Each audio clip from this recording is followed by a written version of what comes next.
Tu penses que le problème du chlore dans l'eau de ton robinet, c'est son goût? En réalité, le vrai sujet, ce sont les composés qu'il peut former lorsqu'il désinfecte l'eau. Il y a 3 semaines, je t'avais promis cette vidéo.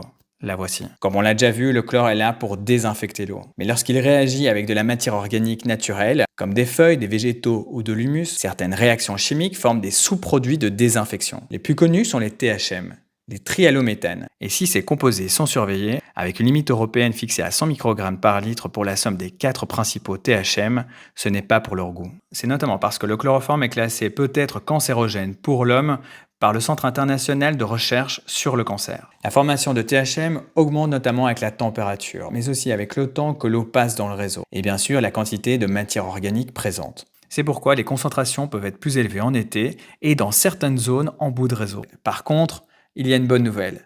Une partie des THM est volatile. Laisser reposer l'eau quelques heures dans une carafe ouverte peut en réduire la concentration. Et pour ceux qui veulent aller plus loin, un filtre à charbon actif est également efficace pour en diminuer une partie. De nos jours, le chlore reste indispensable pour maintenir l'eau potable. Mais comprendre les sous-produits qu'il peut former permet aussi de mieux comprendre la qualité de son eau. Moi, c'est Laurent et je décrypte l'eau que tu bois.